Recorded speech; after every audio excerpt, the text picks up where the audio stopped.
어제 있었던 일이에요. 업무에 적응을 잘하는 편이고 대인관계도 원만하다고 생각해요.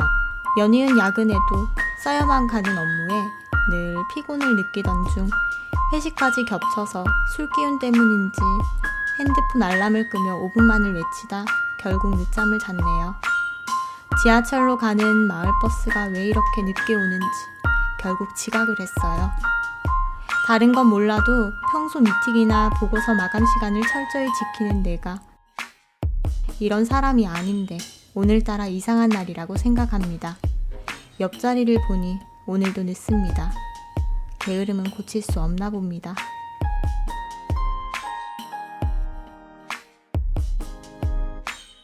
사람들은 나를 어떤 눈으로 바라볼까요? 그리고 나는 사람들을 어떤 눈으로 바라보고 있나요? 우리는 다른 사람들과 얽혀 살면서 다른 사람의 실수에 대해서 원인을 찾으려고 합니다. 도대체 그 친구는 왜 그런 걸까? 그리고 나서는 그 사람을 단정지어 버립니다.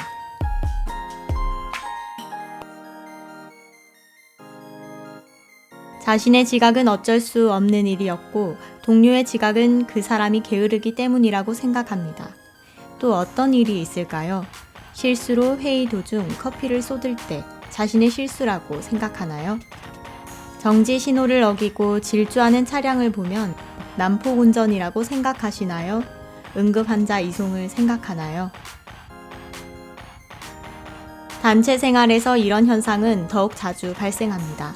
진심이 느껴지지 않는 웃음으로 일을 미루는 사람, 복도에서 마주치지만 투명 인간 취급을 하며 지나가는 사람, 짠돌이 짠순이로 소문난 사람, 경험해 보셨나요? 우리는 어떤 사건을 볼 때 원인을 생각합니다. 그리고 결론을 바라봅니다. 즉, 그 사람은 항상 어색한 웃음으로 일을 미루는 사람이라고 말이죠. 하지만 그 사람의 웃음을 판단하기에는 고려되어야 할 사항이 너무도 많이 있습니다.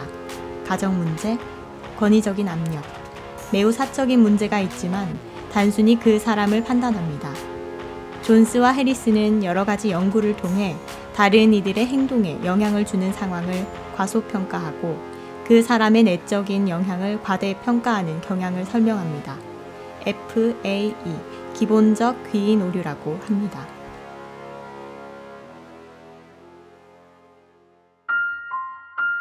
일반적으로 자신이 관찰자인지 횡의자인지에 따라서 편향된 원인을 판단합니다.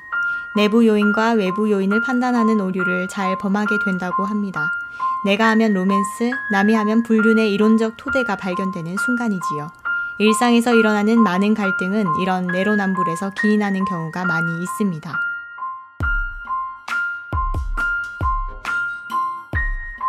우리의 뇌는 복잡한 상황에 에너지를 소모하기 싫어합니다. 상대방이 처한 상황을 깊게 생각하지 않습니다. 하지만 결과에 대한 원인을 바라보는 시각은 매우 중요합니다. 노숙자나 사회의 부적응자를 볼 때 구조적인 문제로 인식한다면 변화를 위해 노력하겠지만 노숙자 개인을 원인으로 본다면 더욱더 배타적이겠지요. 범죄 용의자를 뉴스에서 본다면 어떨까요? 무죄 추정의 원칙이 있지만 그 용의자를 비난하는 데는 1초도 걸리지 않습니다.